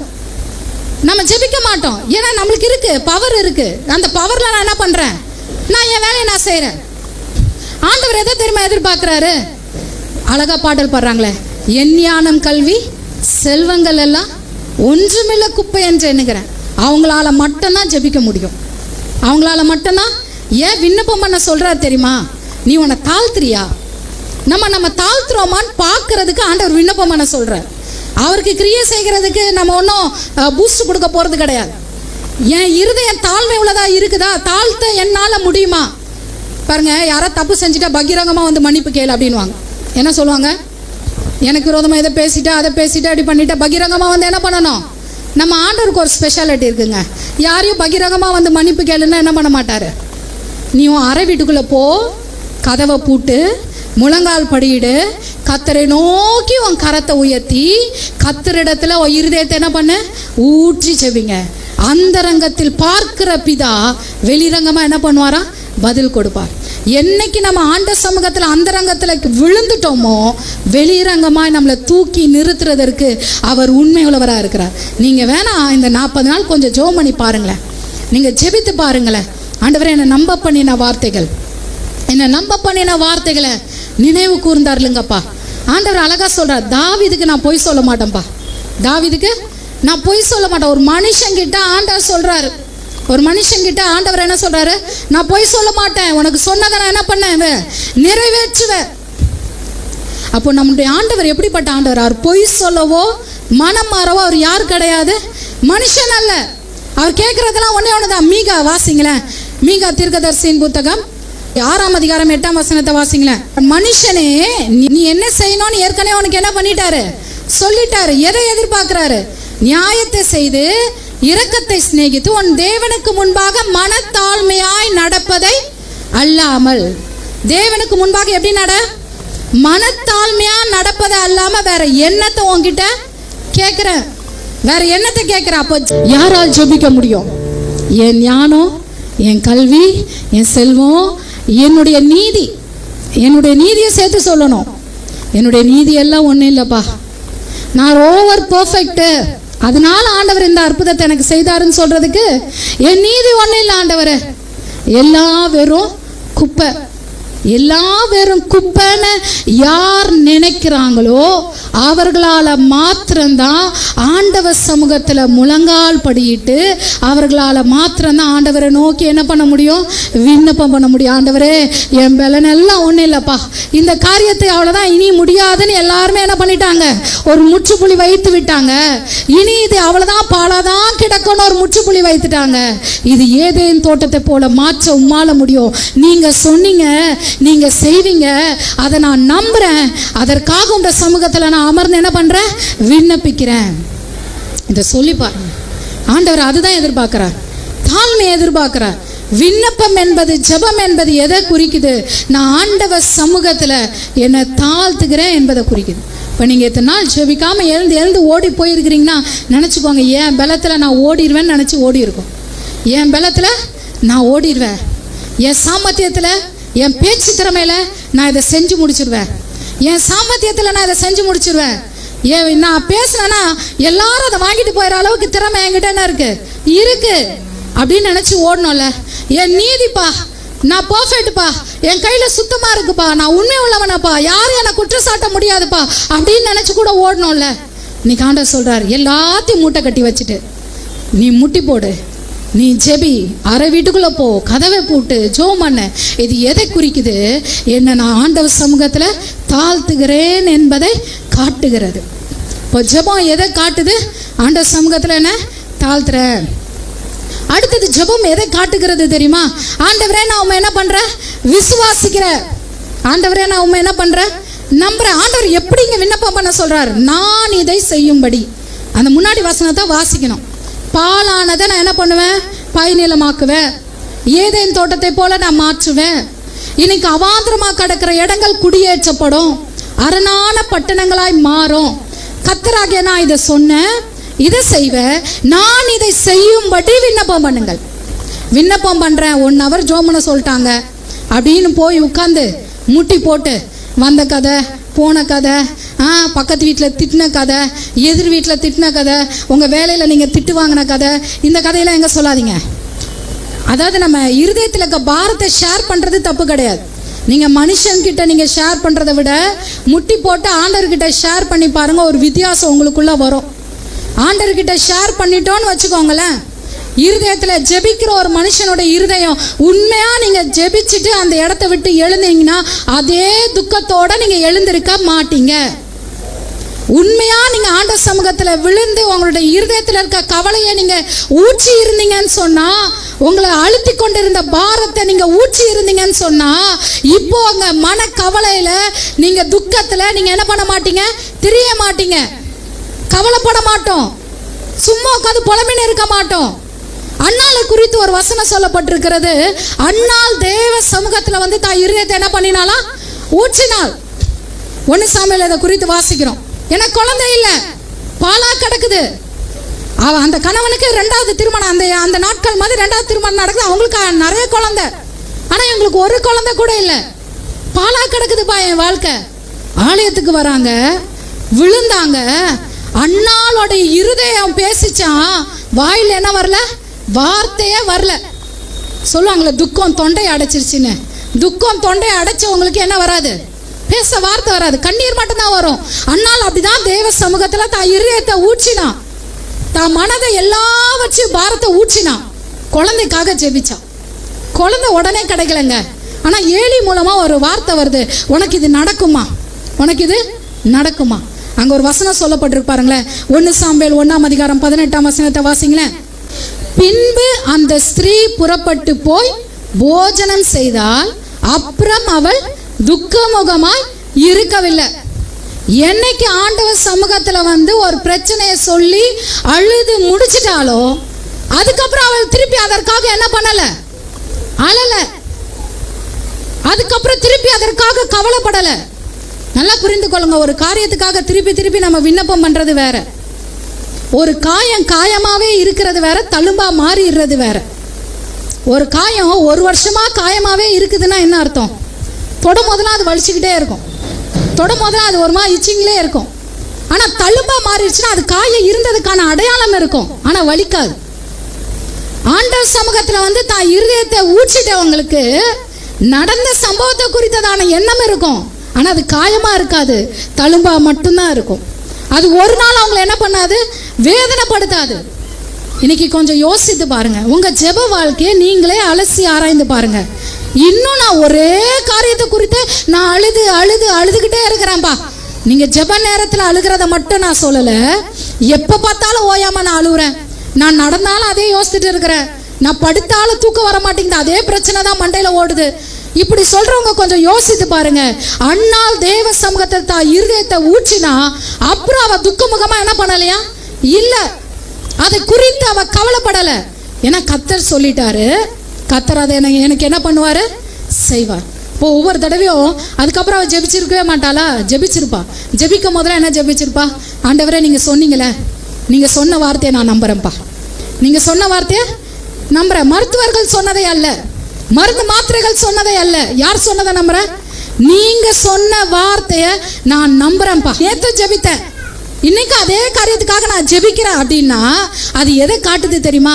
ஆண்டவரே நான் உம்மை நம்புறேன்ப்பா, நான் உம்மை நம்புறேன், நான் உன் மேல வச்சிருக்கிற நம்பிக்கை அதை என்ன பண்ணுது, காட்டுது. நான் அவரை சார்ந்து கொள்கிறேன் என்பதை காட்டுது. இன்னைக்கு ஜெபம் பண்ணுங்க, எதை காட்டுது தெரியுமா?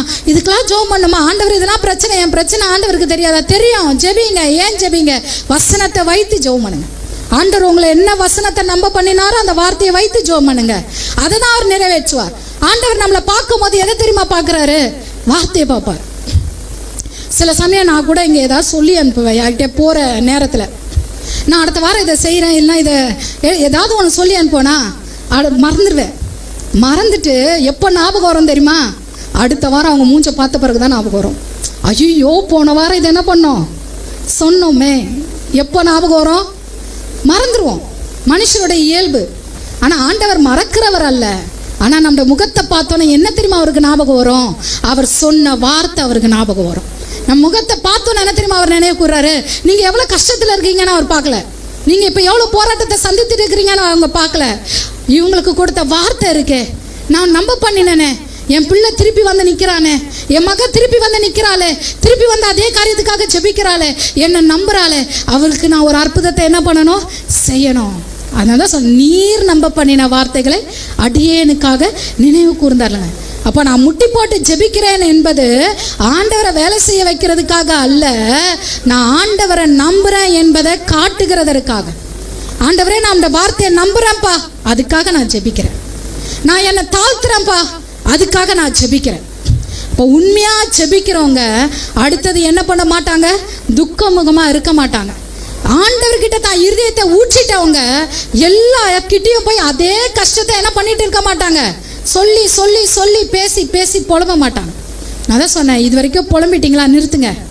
நீங்கள் இப்போ ஒரு நேரத்தில் எவ்வளோ நேரம் புலம்புனீங்களோ அந்த நேரத்தில் 1 மணி நேரமாவது ஜெபம் பண்ண செலவு பண்ணுங்க. உங்கள் பிள்ளைகளுக்காக எவ்வளோ அழுதுருக்கிறீங்க, சும்மா உட்காந்து புலம்பி அழுதுருக்கிறீங்களே, அதை ஜெபமாக மாற்றுங்க. தேவ சமூகத்தில் உட்காருங்க, அறை வீட்டை பூட்டுங்க, தனியாக உட்காருங்க. ஆண்டவரே பிள்ளைய பாருங்கப்பா, இயேசுவேன்னு சொல்லி கூப்பிடுங்க, தாவீதின் குமாரனே என்று சொல்லி கூப்பிடுங்க. இந்த தாவீதின் குமாரனே சொல்லி கூப்பிட்ட அந்த சத்தத்துக்கு ஆண்டவர் நின்று என்ன பண்ணாரு, செவி கொடுத்தார். நீங்க இயேசுவின் நாமத்தை சொல்லி கூப்பிட்டு பாருங்க, கர்த்தர் நிச்சயமா என்ன பண்ணுவாரு, செவி கொடுப்பார். அப்போ ஜெபம் எதை குறிக்கிறது? என் விசுவாசத்தை என்ன பண்ணுது, காட்டுது. மூன்றாவது ஏன் ஜெபம் பண்ண தெரியுமா? நம்மளுக்கு கண்ணுக்கு தெரியாத சில காரியம் என்ன பண்ணிட்டு இருக்கு, நடந்துட்டு இருக்கு. நம்ம கண்ணுக்கு தெரியாத யுத்தங்கள், சில காரியங்கள் என்ன பண்ணிட்டு இருக்கு, நடந்துட்டு இருக்கு. அந்த கண்ணுக்கு தெரியாத யுத்தங்கள் முடிகிற வரைக்கும் ஆண்டவர் சொல்ல, நீ காத்துரு.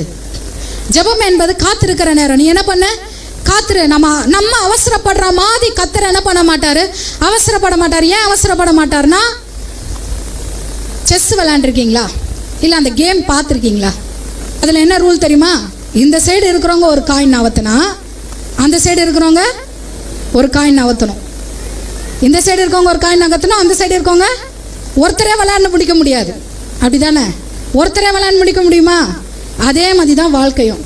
இப்போ நான் இன்னைக்கு முட்டி போட்டு ஜெபிக்கிறேன், நான் ஒரு நன்மைக்காக ஜெபிக்கிறேன் அப்படின்னு சொன்னால் அந்த சைடு ஒரு டீம் இருக்குது. அந்த சைடு என்ன இருக்குது? நான் மனுஷங்களை சொல்லலைங்க, மனுஷங்களை நினச்சிடாதீங்க யாரோ நம்மளுக்கு எதிராக ஒரு டீம் உட்காந்துன்னு இருக்கிறாங்க அப்படிலாம் நான் சொல்லலை. மனுஷர்கள் அல்ல. அதனால தான் எபேசியர் 6ஆம் அதிகாரத்தில் சொல்றாரு, துரைத்தனங்களோடும் அதிகாரங்களோடும் இப்பிரபஞ்சத்தின் அந்தகார லோகாதிபதிகளின் வல்லமைகளோடு உங்களுக்கு என்ன இருக்கு? யுத்தம் இருக்கு. நீங்க இன்னைக்கு உங்களோட சண்டை போடுற ஒரு மனுஷனோட நீங்க சண்டை போட்டு துரத்தி அனுப்பிச்சிடலாம், ஜெயிச்சிடலாம். இன்னைக்கு 2 வருஷம் கழிச்சு அதே பிரச்சனை இன்னொருத்தர் மூலமா வரும். அதே மாதிரி பிரச்சனை, என்னடா அதே மாதிரி பிரச்சனை அவன் மூலமா வந்து இப்ப இதே மாதிரி பிரச்சனை இன்னொருத்தர் மூலமா வருது. காரணம் என்ன தெரியுமா? நம்மளோடு போராடுகிறது மனுஷன் அல்ல. அந்த மனுஷனை எப்படி ஆண்டவர் பக்கம் நம்மளெல்லாம் நிறுத்தி வச்சிருக்கிறாரோ, சாத்தானும் அவனுக்கு கிரியை செய்ய அவனுக்கான ஆட்களை என்ன பண்ணி வச்சிருக்கிறான்? நிறுத்தி வச்சிருக்கிறான். அப்போ யாரையாவது எடுத்து என்ன பண்ணுவாங்க? அவன் பயன்படுத்துகிறான். சவுலை பயன்படுத்தலையா? சபையை துன்புறுத்த யாரை பயன்படுத்தினா? சாத்தான். சவுல் என்ற ஆயுதத்தை எடுத்தான் கையில. இப்போ எருசலேம்ல துன்பப்படுத்தியாச்சு. எங்க அனுப்புறான்? தமஸ்குவுக்கு. தன்னுடைய ஆயுதத்தை சாத்தா எடுத்து எங்க அனுப்புறான்? சவுல் நினைச்சிட்டு இருக்கான், நான் கர்த்தருக்காக தான் வைராக்கியம் பாராட்டுறேன், நான் கர்த்தருக்காக தான் வைராக்கியமா நிக்கிறேன் அப்படின்னு நினைச்சிட்டு அவன் வரான் தமஸ்குவுக்கு. யார? கிறிஸ்தவர்களை பிடிக்கிறதுக்காக, கட்டுறதுக்காக, சபைகளை பாழாக்குறதுக்காக.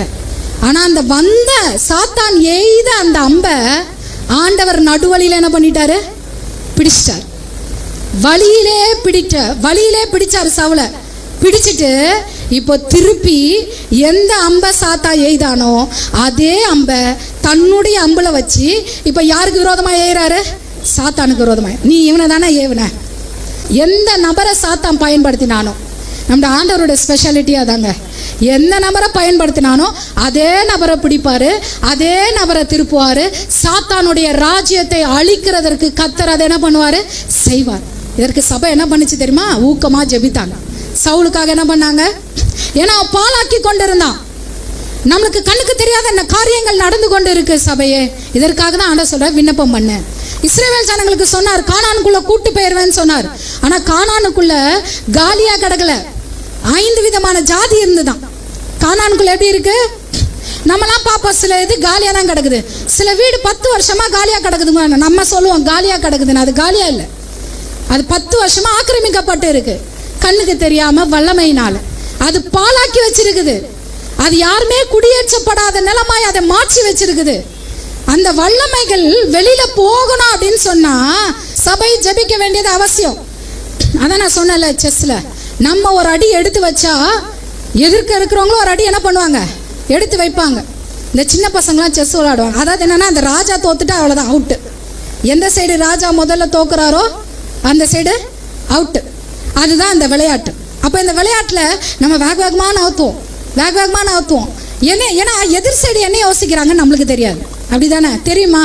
எதிர் சைடில் என்ன சின்ன பசங்க செஸ் விளையாடும்போது சொல்லுவாங்க, இந்த காயினை நவுத்துன்னு எதிர்க்க இருக்கவனுக்கு சொல்லி தருவாங்க. எதிர்க்க இருக்கவனுக்கு என்ன சொல்லி தருவாங்க? இந்த காயினை நவுத்து. ஏன்னா தெரியும் அடுத்தது இவன் அதை அடிக்கிறதுக்குனே ஒரு காயினை வச்சுருப்பான். வச்சுக்கிட்டே அவனுக்கு சொல்லி தருவான். வச்சுக்கிட்டே என்ன பண்ணுவான்? அது சின்ன பசங்க விளையாட்டில். பெரியவங்க நீங்கள் செஸ் விளையாடுறத பார்த்தீங்கன்னா அப்படியே முறைச்சி பார்த்துக்கிட்டே இருப்பாங்க. என்ன பண்ணிக்கிட்டே இருப்பாங்க? எவ்வளோ நேரம்ப்பா அந்த போர்டை முறைச்சி பார்ப்பீங்க? எவ்வளோ நேரம் அந்த போர்டை முறைச்சி பார்த்துக்கிட்டே இருப்பாங்க. ரொம்ப நேரம் முறைச்சி பார்ப்பாங்க. ஒரு காயினை நவுத்துறதுக்கா? ஒரு காயினை நவுத்து அப்படின்னா என்னன்னா, அவன் இடத்துல இருந்து மாத்திரம் திங்க் பண்ணலை, அடுத்தது எதிரி எதை நகர்த்த போறான்றதை என்ன பண்ணுறான்? திங்க் பண்ணுறான். நான் இதை நகர்த்தினேன்னா அடுத்தது அடி விழுமா? அடுத்தது என்ன அடிச்சிருவாங்களா? இல்லை ராஜாவுக்கு செக் வச்சிருவாங்களா? இல்லை வேற எந்த மூவா அடுத்தது அவங்க பண்ணுவாங்க? இதெல்லாம் திங்க் பண்ணுறதுக்கு உட்காந்து அவ்வளோ நேரம் அந்த போர்டை யோசிச்சுக்கிட்டே இருக்கிறாங்க. ஆண்டவர் ஜெபிக்க சொல்கிறார். எதுக்காக தெரியுமா? நீங்கள் யோசிக்க வேணாம் அப்படின்றதுக்கு தான் ஆண்டவர் என்ன பண்ண சொல்கிறாரு? ஜெபிக்க சொல்ப்பா. யோசிக்கிற வேலையை நான் பார்த்துக்கிறேன், நகர்த்துற வேலையை நான் பார்த்துக்கிறேன். நீ ஒப்பு கொடுத்தா மட்டும் போதும். நீ என்ன கொடுத்தா மட்டும் போதும்? ஆண்டவரே என்னை நகர்த்துங்கப்பா, நான் நகர்றேன்ப்பா. நீங்கள் நிற்க சொன்னால் நான் நிற்பேன், உட்கார சொன்னால் உட்காருவேன், பேச சொன்னால் பேசுவேன், பேச வேணான்னா பேசாமல் இருப்பேன். இப்படின்னு ஆண்டவர்கிட்ட சொல்லி பாருங்களேன். ஆண்டவர் நம்மளை என்ன பண்ணுவார்? நகர்த்துவார். இருக்கிறதுலே கஷ்டமான விஷயம் என்ன தெரியுமா? பிளான் பண்ணுற விஷயம் தான் கஷ்டமான விஷயம். சமைக்கிறவங்களை கேட்டு பாருங்க, சொல்லுவாங்க. இருக்கிறதுல என்ன விஷயம்? அடுத்தது என்ன சமைக்கணும்? மத்தியானம் முடிச்ச உடனே, சாப்பிட்டு முடிச்ச உடனே கேட்குற கேள்வி நைட்டுக்கு என்ன செய்யணும்? ஏன்னா அது தெரிஞ்சிருச்சுன்னா நம்மளுக்கு ஒரு நிம்மதியாயிரும். ஏன்னா செய்ய வேண்டியது இருக்குதா, செய்ய வேண்டிய பொருள் இருக்கா, அவ்வளோதான். நிம்மதியாக என்ன பண்ணிடலாம், செஞ்சு முடிச்சிடலாம். அவ்வளோதான். பிளானிங் தான் ரொம்ப கஷ்டம். ஆண்டவர் சொல்கிறாரு, பிளான் பண்ணுற வேலையை நீ எடுத்துக்காத, நீ என் இடத்துல உட்காரு, விண்ணப்பம் பண்ண, நான் பிளான் போடுறேன். ஏன்னா நம்ம ஆண்டவர் யாரோட எல்லைகளை பார்க்கிறவர் தெரியுமா? எதிரி உட்கார்ந்து பேசுகிற எல்லையும் அவருக்கு கேட்கும். நம்ம ஆண்டவர் யாரு? நம்மளுக்கு நம்ம பேசுகிறதான் கேட்கும், நம்ம குடும்பத்துக்குள்ளே பேசுகிறதான் கேட்கும், நம்ம குடும்பத்துக்குள்ளே நடக்கிறதான் தெரியும். நம்மளுக்கு விரோதமாக என்ன நடக்குதுன்னு நம்மளுக்கு தெரியாது, நம்மளுக்கு பின்னாடி என்ன பேசிட்டு இருக்காங்க நம்மளுக்கு தெரியாது. அதான் ஆண்டவர் சொல்கிறேன், அந்த வேலையை என்கிட்ட விட்டுரு. எந்த வேலையை? எதிரிங்க என்ன பேசுகிறாங்கன்னு கேட்குற வேலையை என்கிட்ட விட்டுரு, நான் அதை பார்த்துக்கிறேன். சொன்னதை செய்கிறது மட்டும்தான் யார் வேலை? உன் வேலை. நீ விண்ணப்பம் பண்ணு, நீ ஜெபத்தில் இரு. ஏன்னா என் போராட்டம் யார் கூட இல்லை? மனுஷன் கூட இல்லை. என் போராட்டம் உன் கூட இல்லை. என் போராட்டம் யார் கூட? அந்த அந்தகார வல்லமைகளோடு, கண்ணுக்கு தெரியாத வல்லமைகளோடு. ஜெபம். ஆண்டவர் ஏன் ஜெபம் பண்ண சொல்றாரு? உனக்கு விரோதமாக யுத்தங்கள் நடக்குது, அதை குறித்து நீ பயப்பட வேணாம். யாக்கோபுக்கு விரோதமான மந்திரவாதம் இல்லை, இஸ்ரவேலுக்கு விரோதமான குறி சொல்லுதலும் இல்லை. உனக்கு விரோதமாக உருவாக்கப்பட எந்த ஆயுதமும் வாய்க்காதே போக. அப்படின்னா என்ன? உருவாக்கப்படும் அர்த்தம், குறி சொல்லுதல் இருக்குன்னு அர்த்தம், மந்திரம் இருக்குன்னு அர்த்தம். ஆனால் எதுவும் உனக்கு பலிக்காது. எப்போ பலிக்காது? இஷ்டம் போல வாழ்ந்துட்டு, மனம் போல வாழ்ந்துட்டு, சுற்றி திரிந்து வந்துட்டு நானும் ஏசப்பா பிள்ளைன்னு சொல்லிட்டு இருக்கிறவங்களுக்கு அல்ல. யார் முழங்கால முடக்கி தேவ சமூகத்தில் ஜெபிக்கிறாங்களோ அவர்களுக்கு மாத்திரம்தான் இந்த பாதுகாப்பு என்ன பண்ணும், கிடைக்கும். இன்னைக்கு நிறைய பேர் கிளம்புங்க, ஏதாவது ஒரு பிரச்சனை வந்துச்சுன்னா உடனே யோசிக்கிறேன்னு தெரியுமா? அவங்க சூன்யம் பண்ணியிருப்பாங்களோ, அவங்க மந்திரம் பண்ணியிருப்பாங்களோ, அவங்க எப்படி செஞ்சிருப்பாங்களோ, இவங்க எப்படி. நான் ஆண்டவர் சொல்றேன், நீ ஏன் அதெல்லாம் யோசிக்கிற? அது ஏன் வேலை? சங்கீதம் 2ஆம் சங்கீதம் 2ஆம் வசனத்துல சொல்றாரு பாருங்களேன், வாசிங்களேன். அந்த வசனத்தை மட்டும் வாசிக்கலாம். 2ஆம் சங்கீதம் 2ஆம் வசனம். கர்த்தருக்கு விரோதமாகவும் அவர் அபிஷேகம் பண்ணினவருக்கு விரோதமாகவும் பூமியின் ராஜாக்கள் எழும்பி நின்று அதிகாரிகள் ஏகமாய் ஆலோசனை பண்ணி அவர் கட்டுகளை அறுத்து அவர்கள் கயிறுகளை நம்ம விட்டு எரிந்து போடுவோம் என்கிறார்கள். என்ன சொல்றாங்களா? ஆண்டவர் எதை தெரியுமா பார்க்கறாரு? நீங்க முன்னாடி இருக்க பிரச்சனையை பார்க்குறீங்க, ஆண்டவர் பின்னாடி இருக்க பிரச்சனையை பார்க்கறாரு. ராஜாக்கள் அந்தரங்கத்தில் உட்கார்ந்து பண்ணுகிற ஆலோசனையும் கர்த்தர் என்ன பண்றாரா? கேட்கிறார். யாருக்கு விரோதமா பண்ற ஆலோசனையை கேட்கிறாரு? அபிஷேகம் பண்ணப்பட்டவர்களுக்கு விரோதமாக. நீங்க அபிஷேகம் பண்ணப்பட்டிருக்கீங்களா? உங்களுக்கு விரோதமா யார் உட்கார்ந்து ஆலோசனை பேசினாலும், எந்த மறைவிடத்தில் உட்கார்ந்து பேசினாலும் அது கர்த்தருடைய செவிக்கு அது கண்டிப்பா போய் என்ன பண்ணும், சேரும். நம்ம அதை குறித்து கவலைப்பட வேண்டிய அவசியம் இல்லை. யார் என்ன பேசுறாங்கன்னு கேட்டுட்டே இருந்தீங்கன்னா நீங்க அடுத்த அடி எடுத்து வைக்க முடியாது. ஆண்டவர் சொல்றாரு, அதை கேட்கறதுக்கு நான் இருக்கேன். கர்த்தரால் நீ அபிஷேகம் பண்ணப்பட்டு இருந்தீன்னா உனக்கு விரோதமா யார் கூடி எந்த மறைவிடத்திலிருந்து பேசினாலும் அதை கேட்கறதுக்கு யார் இருக்கிறா? நான் ஆராதிக்கிற என் தேவன் இருக்கிறாரு. அவர் சொல்றாரு, அடுத்த வசனத்தை வாசிங்களேன். பரலோகத்தில் வீற்று இருக்கிறவர் நகைப்பார், ஆண்டவர் அவர்களை இகழ்வார். யாரை பார்த்து நகைக்கிறாரா? தம்முடைய மறைவிடத்தில் இருக்கிறவங்களுக்கு விரோதமா எழும்பி செய்யறாங்க பாத்தீங்களா, அவர்களை பார்த்து கர்த்தர் என்ன பண்றாரா? நகைக்கிறார். யாருக்கு விரோதமா உட்காந்து ஆலோசனை பண்ற? நம்ம கிட்ட இல்ல. நீங்க ஒரு வேளை ஆலோசனை பண்றீங்களா? சபைக்குள்ள ஒரு வேளை அப்படிப்பட்ட ஆலோசனைகள் இருந்தா தயவு செய்து அதை எடுத்துருங்க. உங்க குடும்பத்தினருக்கு விரோதமா, உங்க அண்ணன் அண்ணி தம்பி தங்கச்சி அக்கா அப்பா அம்மா மாமனாரு நாத்தனாரு யாருக்கு விரோதமா உட்கார்ந்து பேசுனீங்கன்னா தயவு செய்து அந்த காரியத்தை உங்களிடத்துல இருந்து எடுத்துருங்க. ஏன்னா அபிஷேகம் பண்ணப்பட்டவர்கள், உங்க குடும்பத்தில் இருக்கவங்க ரட்சிக்கப்பட்டாங்கன்னா அவங்க அபிஷேகம் பண்ணப்பட்டவர்கள். நீங்க அபிஷேகம் பண்ணப்பட்டவர்களுக்கு விரோதமா உட்கார்ந்து பேசுனீங்கன்னா யார் அதை கேட்கிறாரு? கர்த்தர் அதை கேட்கிறாரு. பரலோகத்தில் வீற்றிருக்கிறவர் நகைப்பார், ஆண்டவர் அவர்களை இகழ்வார். சிரிக்கிறது வேற, நகைக்கிறது வேற, அப்படிதானே? ஒருத்தரை பார்த்தோன்னே தூரத்துல இருந்து ஒருத்தரை பார்க்குறோம், ரொம்ப நாள் கழிச்சு அவங்கள பார்க்குறோம், சிரிக்கிறோம். அதுக்கு என்ன அடையாளம்? நல்லா இருக்கீங்களா அப்படின்றத நம்ம கேட்காம கேட்குறோன்றதுக்கு அடையாளம் சிரிப்பு. ஆனால் நகைப்பு என்பது வேற. ஆண்டவர் சொல்றாரு, என்னப்பா நீ போடுற பிளான்? நான் அபிஷேகம் பண்ணி வைத்தவனுக்கு விரோதமா நீ பிளான் போடுறியா? நான் உன் பிளான் என்ன பண்றேன்? நிறுத்துறேன். நிறுத்தி வச்சிருவார். நிறுத்தினாரா? பாபேல் கோபுரத்தை நிறுத்தினார். பாபேல் கோபுரத்தை என்ன பண்ணிட்டாரு?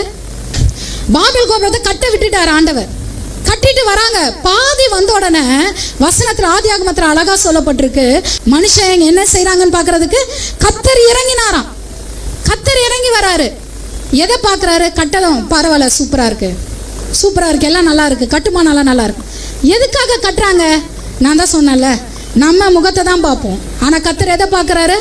இருதயத்தை பார்க்குறாரு. எதுக்காக கட்டுறாங்கன்ற பாபேல் கோபுரத்தை கர்த்தர் பார்க்குறார். இதுக்கு முன்னாடி தான் நோவாவோட வெள்ளம் வந்தது. நோவாவோட வெள்ளத்தில் எல்லாரும் அழிஞ்சு போயிட்டாங்க. அந்த பேழைக்குள்ள இருந்த நோவாவும் குடும்பம் மட்டும்தான் காக்கப்பட்டாங்க. இப்போ இந்த ஜனங்கள் என்ன பண்ணியிருக்கணும்? தப்பு செஞ்சா கர்த்தர் என்ன பண்ணுவாரு? அடிப்பாரு.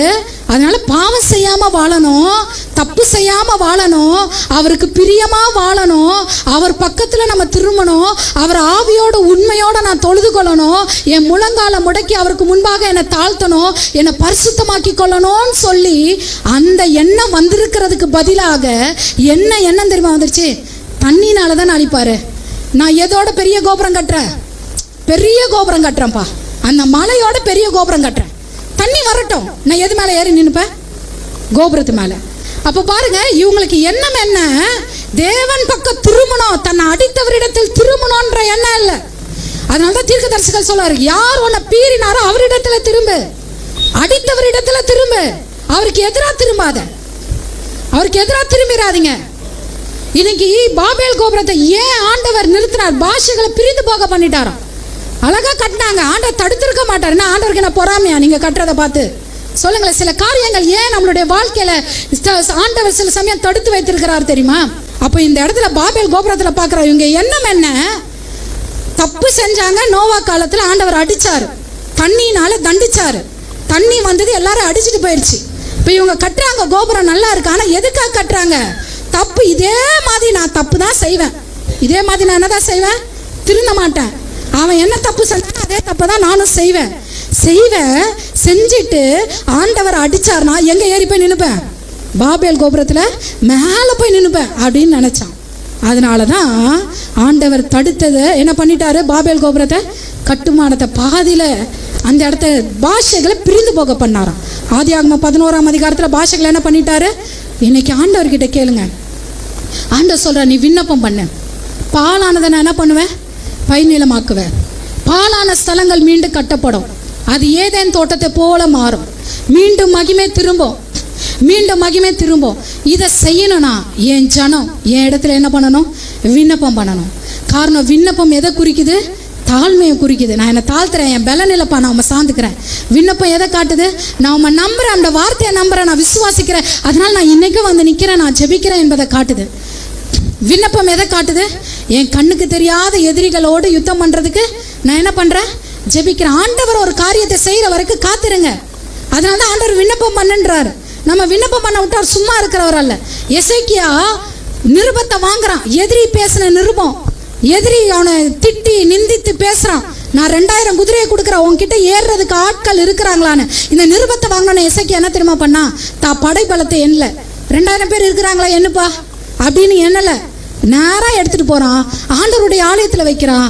அதை விரித்து சேனைகளின் கத்தாவே என்று சொல்லி யாரை நோக்கி பார்க்கறான்? சேனைகளின் கத்தரை நோக்கி பார்க்கறான்.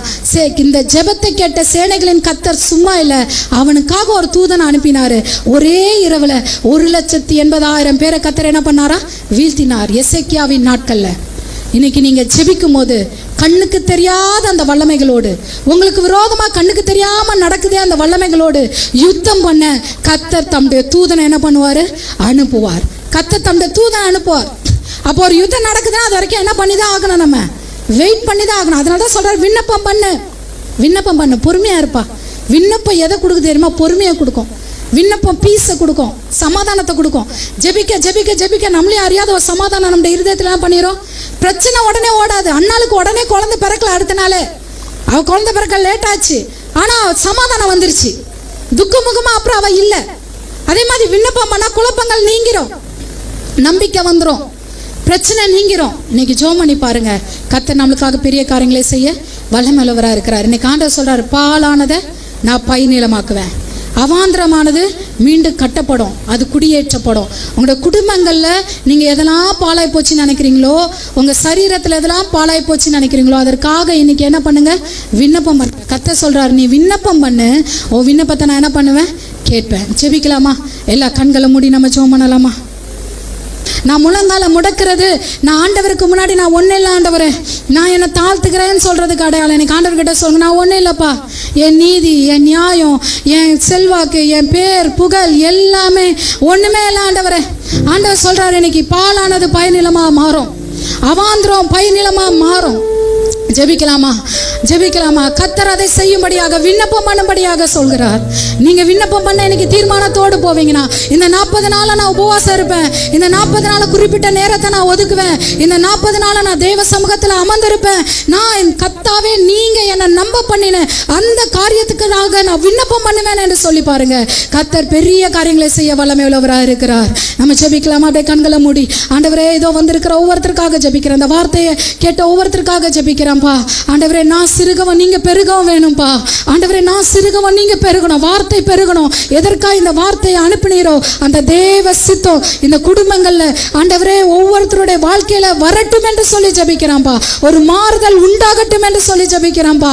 பாலானது பைநிலமாய் மாறட்டும் ஆண்டவரே. தகப்பனை யாரோட வாழ்க்கையில பாலாய் போயிடுச்சுன்னு இன்னைக்கு போற வரவங்களாம் பேசிட்டு இருக்கிறாங்களோ, அதே நாவினால இது ஏதேன் தோட்டத்தை போல் ஆயிடுச்சு என்று அதே ஜாதிகள் சொல்லும்படியாய் கர்த்தர் அதை நீங்க செய்ய போகிற தயவுக்காக நன்றி செலுத்துகிறோம் கர்த்தாவே. ஒரு விண்ணப்பத்தின் ஆவினால் நிரப்புங்க, மன்றாட்டின் ஆவினால் நிரப்புங்க, கிருபை தந்து நடத்துங்கப்பா. இந்த வார்த்தையை சொல்லி இருக்கிறோம்ப்பா, ஜனங்களுக்கு அது பிரயோஜனமா இருக்க கிருபை தாங்க. என்னை தாழ்த்துக்கிறோம், நாம மாத்திரம் உயர்த்தப்படட்டும். இயேசுவின் நாமத்தினால் ஜெபிக்கிறேன் ஜீவனுள்ள நல்ல பிதாவே.